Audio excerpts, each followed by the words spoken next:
Badong Rattles Vlogs. Pag-uusapan natin ngayon, ito po 'no, si, Marcoleta po nagsabi na sila po sa 13, grabe po ang sakripisyo ni Senator Bato, buhay, ibinuwis. Literal po na nagbuwis ng buhay si Senator Bato para pang-13 po siya at makuha po nila yung Senate presidency. Magkaroon po ng pagbabago sa Senado. Pero ito po, ayon po kay Marcoleta, sino man po ang, bumaliktad sa kanila, mas masahol pa kay Judas. Ayan, pag-uusapan po natin 'yan, pag-uusapan din po natin ito po si Auntie Claire, sinasabi po na hindi po na under siege ang Senado.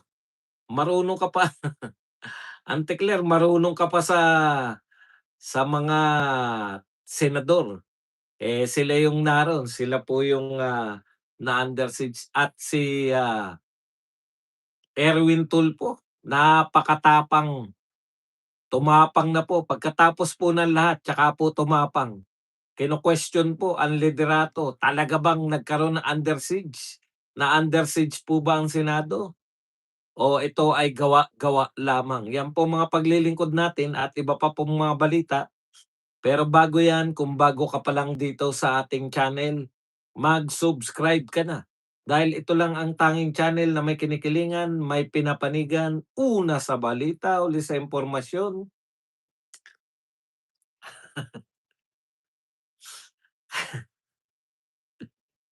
Napalunok pa. Kaya ano pa hinihintay nyo? Pindot na, okay. Mag-likes rin po. Pagpasok pa lang, mag-likes na po kayo.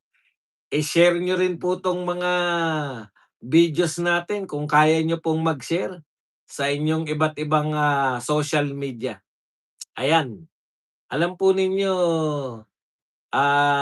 bigo yung mga nagplano po na magkukudita ngayon pero hindi pa po tapos, eh. Mukhang meron pong, ako may nararamdaman po ako na babaliktad kaya siguro inunahan na ni Senator Marcoleta. Na kung si Bato po, buhay niya 'no, literal na buhay po. Anong paliwanag ni Marcoleta diyan, na buhay ni Bato yung kanyang isinalalay? Pakinggan po natin mismo si Marcoleta. Is no longer the restriction in this country. Yung sinasabi ng mga kasama mo, parang sumulong ko na lang.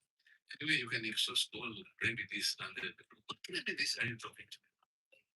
Kung ano ginawa nila kay dating Pangulong Duterte, yun din ang gagawin nila. Do you think makikita pa natin si Senator Bato pagkataas nilang bababa? Okay, maraming salamat muna sa nagpakape. Siyempre batiin natin si Bing na nagbigay po ng 149. Ano po yung sinasabi ni Senator Marcoleta? Ano po bang legal remedies? Lahat po na nagsasabi na lumantad si Senator Bato, ito po ang katotohanan. Wala na pong legal remedies yan. Once na lumantad si Bato at hinuli po ng NBI, diretso po sa dahig yan. Oh. At matutulad po siya kay Tatay Digong. Wala na po. Yung mga nagsasabi po kanina kasi, may balita, natutuwa po tayo na yung bagong abogado ni Tatay Digong ay inihihirit po yung lumalalang kalagayan nito ni Tatay Digong dun po sa may, dahig 'no. Pero wala pong pakialam yung ICC diyan. Alam niyo po ba na merong bilanggo diyan? Ewan ko kung taga saan yun at sino, nakalimutan ko na. 91 years old, namatay na po sa kulungan, hindi habang tina-trial po siya. Ganyan po kalupit yung mga taga-ICC. Kaya kung titignan po natin si Tatay Digong 81 years old, yung 91 years old nga hindi pinalaya, eh. Dahil sa katandaan o karamdaman. Kaya hindi po tayo umaasa diyan sa ICC. Ganyan po, taga Rwanda, ayan. Kamakailan lang po namatay yung tao na yun. Nakakaawa. Dito po sa Pilipinas, kahit po sinasabing sutil tayo, meron po tayong tinatawag dito, si Boying mismo nagpauso niyan, eh. Yung 70, basta may edad na. Ang dami pong pinalaya ni Boyeng nung siya po ay DOJ secretary dahil po diyan sa katandaan at may sakit. Do'n po, 91 years old. Wala pong pakiramdam yang mga taga-ICC na yan. Ganyan po nila tinuturing na akala mo, parang, umaakto po silang Diyos dito. 'Pag si Bato po, yan po katotohanan sinasabi ni Marcoleta, masyado bang maliit si Marcoleta? Gusto niyo bang itabi ko? Itabi natin si Marcoleta sa inyo, yan, okey. Ang sinasabi po ni Senator Marcoleta, matutulad po yan kay Tatay Digong. Hindi na po pakawalan yan ng ICC. Kaya yung ano lang po yan, arte lang po yung nagsasabi na kung walang kasalanan bakit hindi po iba po yung batas nila dun hanggang mamatay na si Bato ro'n. Hindi ng palalayain yan. Dito po sa'tin makatarungan kahit papaano yung batas natin. Tuloy natin, Senator Marcoleta. So, pupunta siya, ni-risk niya yung buhay niya. Kaya naman, iba. We owe it to himself alone and nobody else. Nobody else. Kung hindi siya pumunta, nobody will blame him. Ay, buhay niya yun eh. But he chose to do it. Kaya sabi ko sa kasama mo ngayon, sino walang konsensya ang gaganalas? Yun ako ginawa niya. Sino daw ang walang konsensyang kakalas sa kanila? Samantalang nagbuwis ng buhay si Senator Marcoleta. Alam mo, sa kasawiang ang ginagawa po ng gobyerno ngayon, nakita niyo po ngayong araw, nagsabi po sila na plunder, ikinasa na po yung plunder at saka iba pang malulupit na kaso, no? Dito po kay Senator Estrada. Kaya hindi mo rin masisisi, di po tayo na aasa sa ICC, pero kay Jesus po may pag-asa. Maraming salamat kay Ryan Locte sa pagbibigay ng 279 na pangkape. Alam niyo po, sa totoo, kung may babaliktad man po, gipit na rin. Gigipitin talaga. Yan lang yung pag-asa nila, pero yung kusang loob na babaliktad dito sa 13, wala po akong makikitang kusang loob. Pero nakita ko po yung habang sinusundan ng camera si Jinggoy, hindi po siya nagsasalita. Sabi ko bigla akong kinabahan, teka muna. Ngayon lang po kasi lumabas yung sana maisip nila na sabagay, siyempre hindi mo alam yung katawan ng tao, 'di ba? Pero alam po natin 'yan, yang mga babaliktad, alam niyo na po kung bakit sila bumaliktad. Hindi lang po sa ginigipit, pupuwede naman talaga na meron talaga silang maikakaso sa kanila, hindi po ba? Yun yung pam-bargain, Kaya lang naman po hindi kasi natin alam ang mabuhay nitong mga 'to, 'di ba? Kaya lang naman po yung mga Duterte napakatatapang, kaya yung suporta po natin dito kay Marcoleta, 'di ba binibintangan din po 'to ng 500 million na di umano ay meron siyang, inamin niya naman na meron siyang, 500 million na ipinakiusap. Hindi ko lang alam kung tama yung 500 million. Amara Timberline, thank you very much. Sa 200 yen. Okay. Pero kung ikaw po ay nasa bingit din ng, 'di ba compromise ka kasi, yun yung pagkakaiba ng mga Duterte sa ibang mga politiko. Kahit pitpitin mo yung mga Duterte, kahit gipitin mo, hindi po sila allocables, tama. Hindi po sila basta-basta bibigay. Oo. Hindi ko po sinabing balang araw bibigay, hindi po talaga sila bibigay sa pressure kasi wala po silang ginagawang mali. Hindi po sila perpekto pero hindi po sila magnanakaw, yan po ang matitiyak namin kaya nga todo suporta. Ngayon, kung may babaliktad diyan taliwas sa sinasabi ni Senator Marcoleta na konsensya lang o ano lang, puwede rin namang Senator Marcoleta na may kaso may nakikita talagang ikakaso sa kanila na Yun yung pam-bargain. Kaya alam na po natin yan in case na may bumaliktad, sa kaso po yan hindi po dahil sa prinsipyo, 'no? Bumaliktad po sila, nanghudas po. Tuloy natin. Gusto ko pwede. Di ba? You can hire lawyers. Pwede kang makita ng kapag-anak, asawa mo, pamilya mo.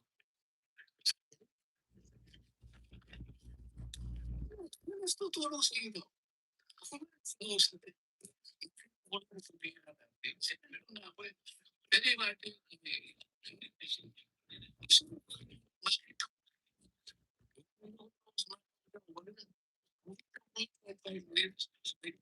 can wave you. How are you? So, saan ako pinagpapilad? Imagine niyo, 'no? Sa dahig, ano po sabi ng pamilya ni Bato? 'Pag napunta po si dahig, sa dahig si Bato, wala po silang pamasahe. Imaginin po ninyo 'yun. Dadalhin niyo yung isang Pilipino sa isang bansa. Samantalang kung tutuusin, sabi nga nung ibang media na buti pa yung ibang media sa international. Kung tutuusin daw tagumpay ang war on drugs ni Tatay Digong. Hindi po tagumpay na absolute, tagumpay dahil totoo naman tumahimik. Tumahimik po sa Pilipinas, eh. Tagumpay dahil totoo namang maraming nagbagong mga adik. Ngayon po, hindi niyo masasabi na maraming nagbagong adik. Maaaring totoo, kabaliktaran. Panahon ni Duterte, panahon ni Pinoy adik sila. Panahon ni Duterte nagbago sila. Nagbago na naman sila ngayon, balik addiction na naman. Maluwag na, eh. Ma mas maluwag ngayon, putya may nahuli na ba sa mga nag-post sa Facebook na sila ay tumitira ng shabu? Dapat yun yung maganda, eh, yung nagpakita sa Facebook, nag-post sila ng mga video nila na tumitira sila ng shabu, tapos biglang ikukulong, ang gandang, magba-viral yun, pero wala, eh, hindi po nakulong, eh. 'Di ba parang parang ang hamon nila, "Eto kami, ang laya-laya namin." Ganyan po mangyari kay Bato, at least kahit papaano mayayaman yung pamilya ni Tatay Digong, merong pamasahe papunta ng dahig. Eto, sila Senator Bato, nagsabi na po yung asawa, "Hindi namin madadalaw yan sa dahig." Gano'n na tayo. Samantalang puwede naman kayong magreklamo dito. Lahat po na nagsasabi po na walang katarungan dito, tanong ko lang, may nagreklamo po ba kayo? Kasi yun pong kay, Kian na lagi po ninyong binabanggit, Kian kayo ng Kian. Pero nagkaroon po ng katarungan si Kian, eh, 'di ba? Nagkaroon po siya ng katarungan. Hanggang ngayon kung hindi ako nagkakamali nakakulong yung mga pulis na nakagurgur kay Kian. Oh. Tapos sasabihin niyo walang nakukuhang katarungan dito, hindi kasi kayo nagsampa. Nagtataka nga ako, si Senator Bato, senator yun, general yun, PNP chief. Nagsasabi po yung pamilya na baka hindi nila madalaw dahil walang pamasahe. Takang-taka ako, sinasabi niyo mahihirap. Mahihirap yung mga biktima ni Tatay Digong at ni Bato. Mahihirap ang biktima ng war on drugs. Paano nakakarating dun sa dahig para magreklamo? Hindi po ba dito dapat nyo tulungan magreklamo sa mga korte rito?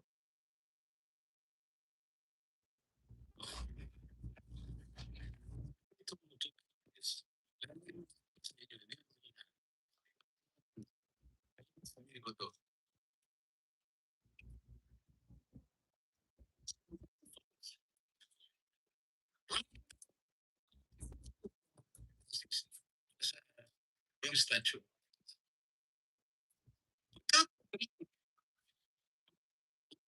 Legal basis of a warrant for arrest. Yun. Yan po ang inuulit-ulit ng media sa atin, eh, 'di ba? Kung walang kasalanan sumuko, bakit tinatakasan? Oh, hindi po pupuwedeng ma-reinforce yung warrant of arrest ng ICC dito sa Pilipinas. Hindi po puwede dahil wala na tayong treaty, wala na tayong kasunduan. Umalis na po tayo sa ICC. Hindi na po tayo miyembro ng ICC. Hindi na parang ano po 'yan, para mas maunawaan natin, wala na po tayong treaty sa US kaya po umalis yung US bases dito. Imaginin po ninyo, umalis po yung US bases, napakalaki po niyan, dalawang pinakamalaking US bases labas sa US. Narito po sa Pilipinas at that time, Subic at tsaka, Clark. Yan po ang pinakamalalaking US bases sa labas po ng United States of America. Pero dahil natapos na po yung treaty natin, hindi na po sila puwedeng mag-stay dito. Napakamakapangyarihan po ng US. Pero pinalayas po ng Pilipinas noong panahon ni Cory dahil wala na tayong treaty. Ngayon, ang gusto niyong gawin, tapos na rin yung treaty natin sa ICC, kumalas na tayo, gusto niyo pa rin sundin yung warrant of arrest ng ICC. Kung yung US nga, pinalayas natin sa Pilipinas dahil inayawan ng mga senador yung treaty na mag-extend sa US bases. Kaya po, wala na pong US base sa Subic at ano, Clark. Oh, US po yun ha. Ganun po ang pagkilala sa treaty. Lalaya sila dahil ayaw na ng Pilipinas sa tratado na mag-extend sila dito. Bakit? Napakakapangyarihan naman ng ICC. Kumalas na tayo noong 2018 pa. Nagkaroon ng visa noong 2019, isang taon eh. Bago tuluyan ng magkabisa yun. 2026 na, kinikilala pa rin natin yung ICC. Oh, may paliwanag po si Marcoleta. Alam nyo kung bakit? Ang nagpapakalat niyan, mga bayarang media. Oh, bayarang media. Sila na lang po yung nagsasabi na merong otoridad yung ICC sa atin.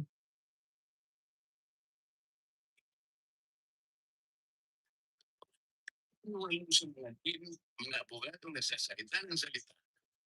Ilipit lang. Ano pinag-iipan na sinasabi? Paikot-ikot sila sa Section 17 of Republic Act 1954. Bali-baliktarin nyo doon. Sinasabi niya lahat. Gagawin mo lang. I-surrender mo or blah, blah, blah in accordance with extradition laws and treaties. Meron tayong extradition law.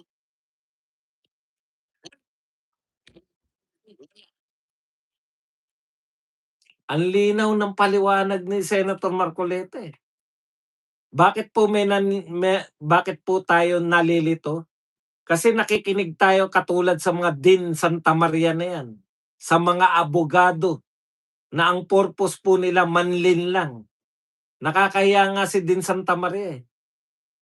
Bakit nakakahiya? Kasi kino-quote niya si Miriam Defensor Santiago, tapos ang ginawa nung nag-upload, pinarinig yung sinabi ni Miriam Defensor Santiago na hindi pwedeng basta-basta ipadala yung kriminal o yung suspect na nakakomit ng krimen dito sa Pilipinas o kahit sa ibang bansa. Hindi pwedeng dumiretso sa ICC. Ang linaw po eh. Kaya ito pong mga dean, mga abogado, kasama po sila sa panlilinlang. Tapos dadalin po ng mainstream media. Pwera po yung SMNI. Pwera po yung Net25. Kasi Net25 to si Marcoleta eh. Oh. Yan yung sinasabi natin na continuous po yan. Kaya yung pangkaraniwang Pilipino, litong-lito na. May warrant of arrest. Bakit tumatakbo si Bato sa warrant of arrest? Hindi po. Ang tinatakbuhan po ni Bato, yung maling maling pagsunod natin sa ICC, walang tratado, walang treaty, anong tawag diyan? Extradition treaty, oo. Walang extradition, walang tratado. Mga tratado kayo. As simple as that. Is there an automatic domestic instrument that will bind our country with that of ISIS? You tell me.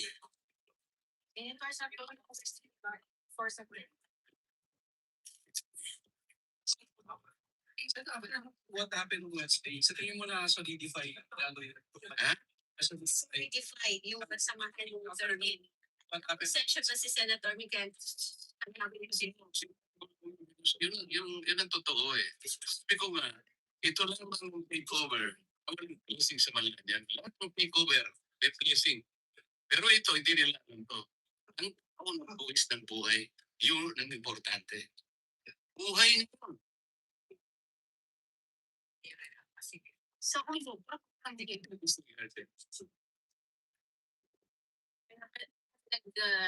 Sumasahol ko kay Judas. Yung nakukudas sa atin. Iyon. Oo, narinig niyo na? Ako, naniniwala ako dun eh.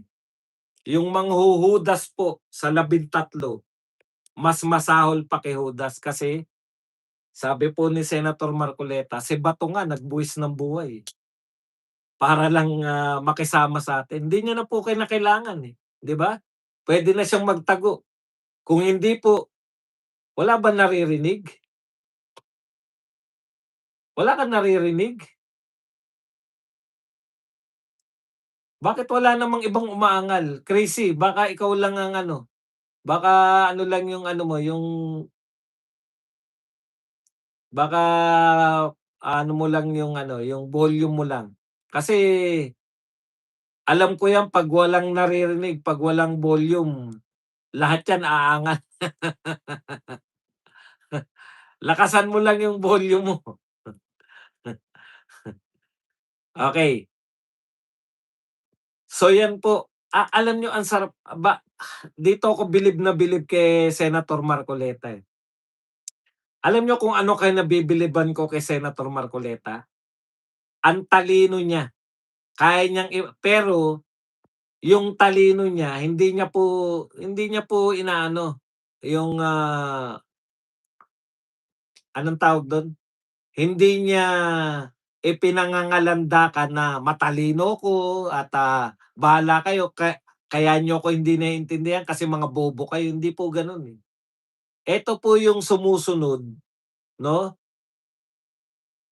Si Marcoleta po, kaya dalawa po yung paniniwala na matalino sila, eh. Yung isa pong paniniwala na matatalino, hindi niyo ako naintindihan kasi bobo kayo. Eto po si Marcoleta dito po sa kabila na matalino matalino pero naiintindihan siya ng mga tao. Pinabababa niya yung pagpapaliwanag niya na madali mong naintindihan. Yan po ang katotohanan. Kaya simpleng-simpleng mga paliwanag, hindi po kinakailangan ng mga karamihan po nagtatago po sa pa-English-English, nagtatago po sa pahihirapan yung mga kausap niya para 'pag hindi mo na siya naunawaan, ang talino nito kasi hindi ko maunawaan, eh. Hindi po. Si Marcoleta po ang talino na ipapaliwanag niya po sa pinakasimple yung mga gusto niyang ipaliwanag. Nakakabilib po. 'Di ba ang simple lang? Wala tayong pakialam na sa ICC, bakit natin kikilalanin yung kanilang warrant of arrest? Sa mga tao po na gustong papanagutin si Bato, simple lang po ang hamon namin. Bakit hindi po kayo magsampa rito ng reklamo sa korte natin? Gusto niyo magkaroon ng katarungan? Totoong kayo ay biktima? Sa mga totoong biktima lang po, yung mga hindi po talaga biktima, yung mga biktima-biktimahan, siyempre hindi kayo magsasampa ng reklamo dito. Pamparami kayo dun sa ICC, wala namang alam dito yung ICC sa nagaganap dito. Pero yung mga totoong biktima po, Magsampa po kayo sa totoong korte natin. Bakit? Wala na po sa kapangyarihan si Duterte. Ano pa po yung sinasabi ninyo? In fact, yung presidente po ngayon kalaban po ng mga Duterte. Hindi ba kayo sa tingin niyo hindi kayo sa tingin ninyo maagrabyado kayo sa korte ngayon kung ang inaalala niyo yung power? Yung mga ayaw po talaga ng katarungan, talagang hindi kayo talaga magsasampa ng reklamo dito. Si Kian nga, nagsampa ng reklamo yung pamilya niya. Tinulungan na ni Acosta. Oh, okay, punta po tayo sa ibang mga balita.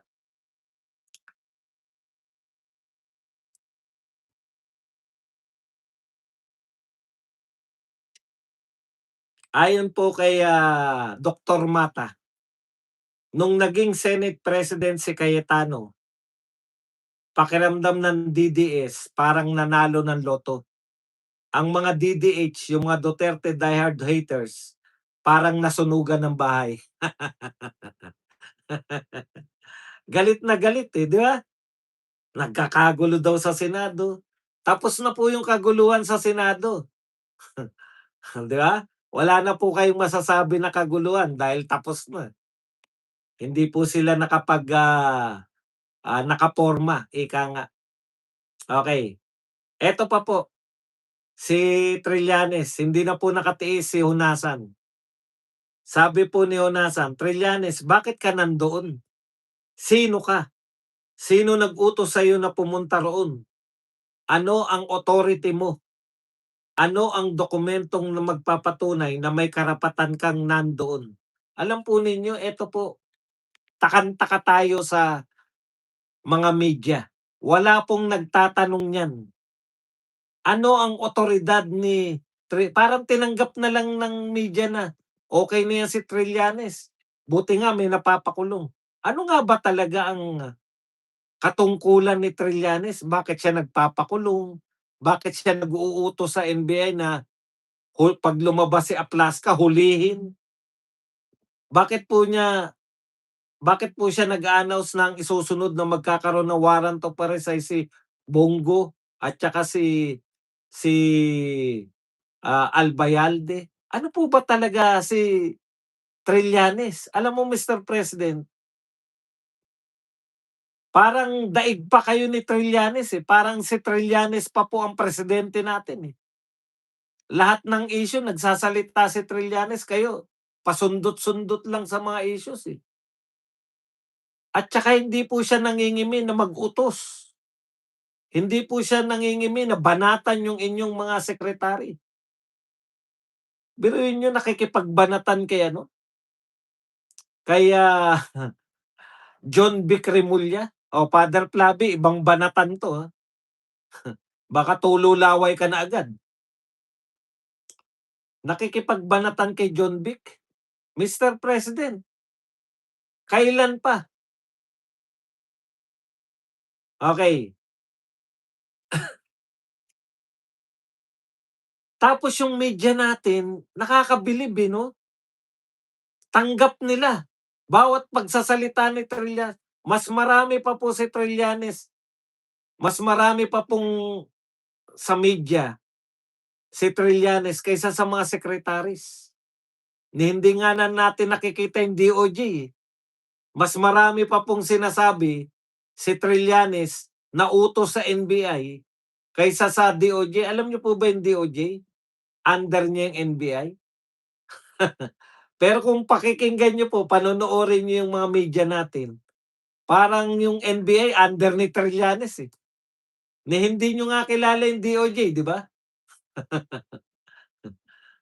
Alam niyo po, 'wag na po kayo umasa diyan sa mga sa totoo po, yung mga binabanggit ninyong mga senador na yan, 'pag may bumaliktad po, tama po si Marcoleta, mas masahol pa sa Judas. Dalawang senador lang yung kailangan nila para maging si Tito Soto na naman, eh. Pero ako po, eto po, ang paniniwala ko, kahit po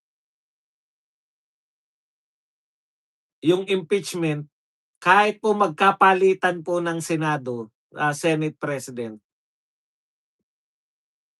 naniniwala po ko na maa-acquit si VP Sara kahit sino po nakaupo. Pero hindi naman po yun yung problema natin. Ang problema po natin, hindi po yung impeachment eh. Alam po ng mga senador, pati mga kakampi ni BBM, na pag si VP Sara ay kanilang pag kanila pong guilty, magulo po. Alam po nilang magulo yan, no? Alam po nila na merong mga sektor na hindi na po mananahimik. Kasi makikita po ng taong bayan eh. Alam ko po na hindi po maabsuelto po si VP Sara kasi halos wala po silang naipakita. Wala pa nga si VP Sara, wala pa ngang kumukontra eh. Malaya po silang maglabas ng lahat ng ebidensya nila. Wala naman po sila halos na ilabas na ebidensya. Ang pinaka-ebidensya lang nila si Madriaga at saka si Trillanes. Paano po pag cross-examine sila? Hindi pa nga kino-cross-examine si Madriaga, lumalabas na yung kasinungalingan eh. Paano po pag cross-examine si Trillanes, saan niya nakuha yung mga datos niya?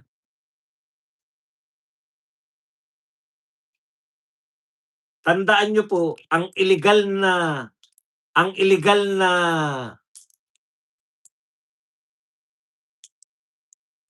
ano na nga ang tawag dun, ebidensya, hindi po katanggap-tanggap yan sa korte. Illegal eh. Wala na nga pong kumukontra sa kanila, hindi pa baliktad po baka akala niyo si VP Sara ang magpapatunay. Kung inaakusahan po nilang ninakaw ni VP Sara yung confidential fund, hindi po si VP Sara magpapatunay niyan, yung mga nag-aakusa. Eh wala naman tayong narinig na binulsa ni VP Sara, wala naman tayong narinig na ninakaw niya yung confidential fund. Si Madriaga lang ang lahat.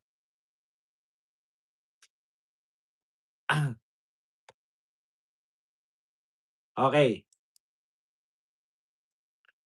Eto po, napakatapang bigla ni Erwin Tulfo. Sabi po ni Erwin Tulfo, kailangang ipaliwanag, Erwin Tulfo, nanawagan kay SP Cayetano na linawin ang totoong nangyari sa barilan sa Senado. Di mo ba naintindihan, Erwin Tulfo? Nakikinig ka ba? Tamang hinala ka ba? Tignan mo, marami kaming katanungan sa minority. We have a lot of questions na needs answer. Siguro si Senator Cayetano lang makakasagot. Kailangan sigurong ipaliwanag and the people are waiting. Ano ba talaga? What was it staged? Was the Senate under attack?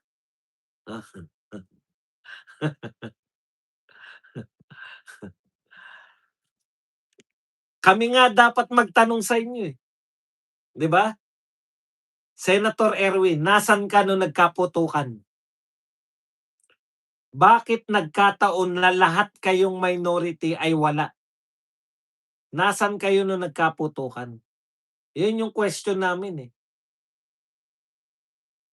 Kung aakusahan mo si Senate President na stage po yung putukan, ibig mo sabihin, siya nagpapunta sa NBI? May kabarilan sila sa NBI, taga-NBI, armado yung NBI. Paano namin nalaman? Kung hindi mo pa po alam, Senator Erwin Tulfo, isa kang senador. Alam mo, Senator Tulfo, dapat hindi ka sa kapwa mo senador nagagalit. Dapat nagagalit ka doon sa mga lumusob. Senator Erwin, ipapaalala lang namin sa'yo. Kung stage yan, ang lakas naman ng loob ni Senator Alan Cayetano. Kaya hindi po ako naniniwala stage eh. Dahil napatunayan, may nahuli nga nahuli na driver ng NBI. Pumasa po na namaril, nagpaputok ng baril, merong paraffin test. Ito ay ebidensya to na hindi mo pwedeng i-stage. Erwin Tulfo, sana Sana kasing talino ka ng tinakbuhan mo. Kasi po ang Senado talaga sa totoo lang po, yung mga senador sa Roma, diyan po nagsimula yung Senado. Yung pinakamagagaling na tao ang nasa Senado.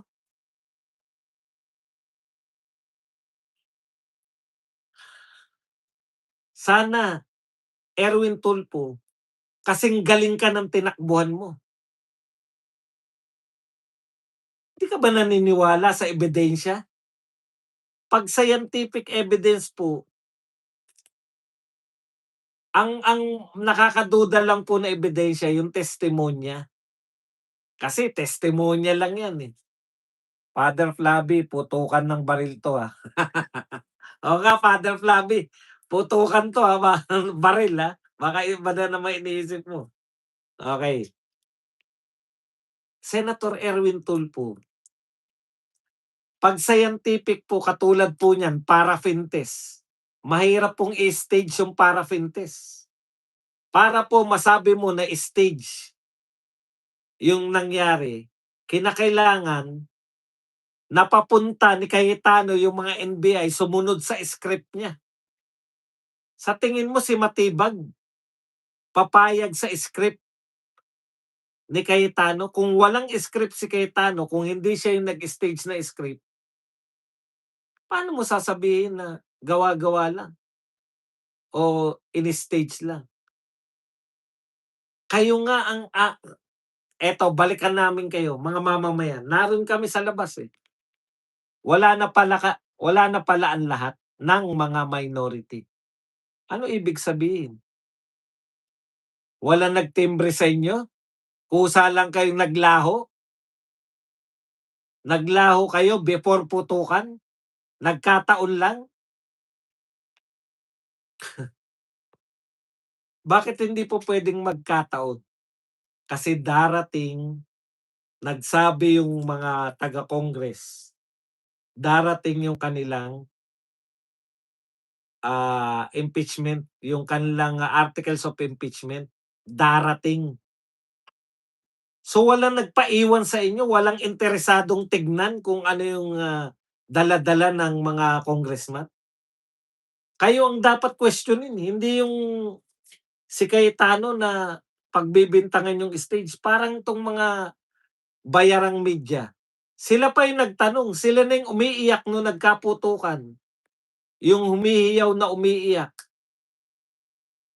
Ako hindi lahat po puwede niyong sabihin pero hindi po stage. Sabihin niyo na, pagbintangan niyo na si Aplaska na trigger happy, puwede pa, 'di ba? Trigger happy puwede mo niyo pang pagbintangan. Yung, asal pulbura, puwede niyo pang sabihin. Pero yung stage, hindi po ako naniniwalang stage kasi hindi po kung meron pong magsasabi sa inyo na nautusan ni Matibag, ni Cayetano si Matibag o nautusan ni Cayetano yung mga NBI na hindi alam ni Matibag o kaya nautusan ni Cayetano si Matibag na magpadala dun at lumusob yung NBI, dun niyo lang ako mapapaniwala na stage yun. Hindi niyo yata alam yung ibig sabihin ng stage, gawa-gawang engkwentro. Yun yung gusto niyong palabasin, gawa-gawang engkwentro.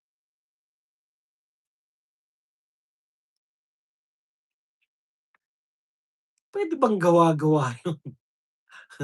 Kung walang NBI dun, biglang nagkaputukan tapos may nahuli sila na taong labas, hindi NBI, hindi pulis, hindi OSAA, hindi rin Marines, puwede pa akong maniwala na stage yun. Para distraction, nagkaputukan, sinamantala ni bato para makatakas, puwede pa akong maniwala. Involve yung NBI, papaano niyo sasabihin na stage yun?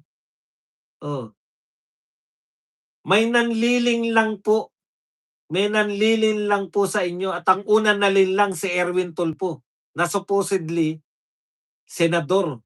Ang katangian po ng mga senador noong araw, matatalinong politiko. Ngayon iba na po, eh.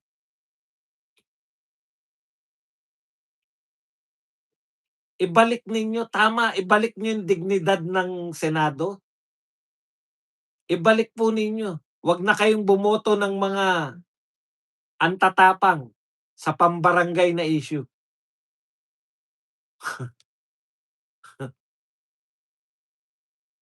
Paano mo sasabihin na stage may mga tinamaang mga bintana, may mga basag-basag? Sabi nga ni Marcoleta, kumbaga dun sa ICC may nanlilin lang na din at mga abogado. Dito naman po, may nanlilin lang na nagpapatakbo sa media. Ang problema, yung panlilin lang na 'to naniwala yung senador na napakatalinong katulad ng Tulfo. Biglang tumapang, eh, nung pinapalo ni Bato yung lamesa mo, bakit nakagano'n ka? Nung pinakita, 'di ba? Pinakita, pinapalo yung una hindi natin alam kung kaninong lamesa yun, eh. Palo ng palo si Bato, eh. Putya mamaya pinakita si Erwin nakagano'n. Nasa suyo, yung pinapalo palang lamesa kay Erwin Tulfo. Wala kayong sinasabi nung panahon na yun? Nung wala na si Bato tsaka ang tatapang niyo na uli. May nalalaman pa kayong stage? Okey, eto pa po huli, huli na natin 'to. Eto po hindi pa pala huli bago po tayo magtuloy, paalala lang po natin.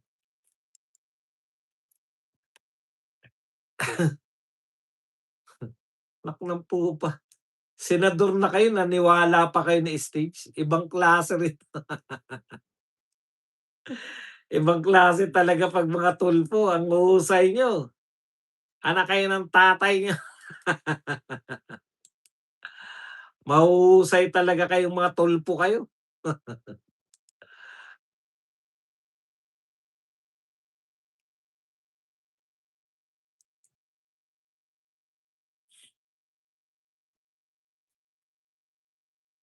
Okey, eto po, ano ba yung sinasabi ko? Sabi po ni ano, Alan Peter Cayetano, sa NBI hindi niyo natibag ang Senado. The Senate is a target because we are the last line of defense sa pagdating ng hindi impartial na impeachment. We're the last line of defense sa budget. We're the last line of defense sa charter change. We're the last line of defense sa kung anong merong gustong yumurak at sumira sa ating demokrasya. Correct? Last line of defense na yan, eh. Yung dati kasi. Ito, buhay na naman si Llamas. Sabi ni Llamas, Cayetano, nung DFA Secretary ako, resign. Nung House Speaker ako, resign. Resign. Ngayon Senate President, resign pa rin? Hindi mo pa rin bagets? Ayaw sa'yo ng lahat? Sabi po ni Ronald Llamas. Ito sagot ko sa iyo, Llamas. Nung DFA Secretary si Cayetano, anti-Duterte ka na. Nung siya'y naging speaker, anti-Duterte ka pa rin. Ngayon Senate President na siya, anti-Duterte ka pa rin. Ang dami ng trabaho ni Alan Peter Cayetanong binabanatan mo. Ikaw, ano trabaho mo? May sweldo ba yung anti-Duterte? Paano ka nabubuhay sa pagiging anti-Duterte? Sige nga, anong kinabubuhay mo? Saan galing yung kinikita mo sa pagiging anti-Duterte? Buti nga siya nakakatatlong trabaho na, eh. Ikaw, wala kang trabaho kundi maging anti-Duterte? May kita ba diyan? Ronald Llamas, malakas ba ang kita diyan? Ang pangit ng pinagsasabi niyo. At siyempre, ang huli po natin, ito po si PCO Yusek Claire Castro. Pakinggan po natin. Was it under attack? It was not. The Senate was not under attack. You can see that. from the news, not only from the statements of the NBI and PNP. It was only the statement made by Senator Alan Cayetano. The Senate is not under attack. Hindi raw po under attack ang Senate. Si Cayetano lang daw po nagsasabi nun. Napakahusay talaga ni Auntie Claire. Hindi naman kayong inatake. Yung Senado po, nagkaputukan po dun. Kung hindi pa po under siege ang tawag nyo ron, ano tawag nyo ron? Fireworks display? Pero lihim? Hindi po kayo ang tututol kung may under attack yung isang lugar. Yun pong tama, lahat kayo. Media, nagsasabi hindi siya under attack. NBI, hindi siya under attack. Yung mga inaatake po, sino po paniniwalaan namin? Yung mga inatake o yung mga umatake? O yung media? Alam niyo media, sa totoo, kaya angal kayo ng angal, nagtataka kayo lagi. Bakit kaya wala na naniniwala sa amin? Ang gagaling kasi mag-fake news ng mga yan. Sabi nyo, totoo sinasabi nyo, kami fake news. Bakit hindi kayo paniwalaan? Totoo kayo, kami ang pinaniniwalaan. Dahil sa mga ganyang bagay, pinapalabas ninyo na legal ang warrant of arrest ng ICC. Legit. Tamang may legit na warrant of arrest. Pero legal ba yan sa Pilipinas? Yan yung problema sa inyo eh. At pare-pareho pa kayo ha. Hindi lang po. Kaya ang halata namin pare-pareho eh. Sabi nga ni Karen Davila, eto, totoo po to. May o-offer sa kanya na babayaran siya buwan-buwan. Sabi niya hindi. Sabi na nag-offer, hindi ka naman namin utusan na masasabihin eh. Basta babayaran ka lang namin buwan-buwan. Sabi ni Karen Davila, hindi. Dahil malalaman ng tao na ako na ang isang media ay bayaran. Umaamin po si Karen Davila. Inalok nga siya eh. So may nang aalok, yung ibang media tumanggap, yung iba hindi. Yung mga dissenting media, hindi tumanggap. Dissente sila. Pero, ang may-ari ng kanilang media company, mga oligarko. Tandaan nyo, bakit po anti-Duterte ang majority ng media natin? Kasi nga, oligarko po may-ari ng media. Yung media po natin, pag-aari ng oligarko na naging kalaban si Tatay Digong lang, si Duterte lamang ang tanging presidente na talagang totoong lumaban sa mga oligarko. Yan lang po ang ating topic. Pwede na kayong magtanong, pwede na po kayong magbigay ng reaksyon. At higit sa lahat, pwede po kayong magpakape. Mag-likes and share po tayo.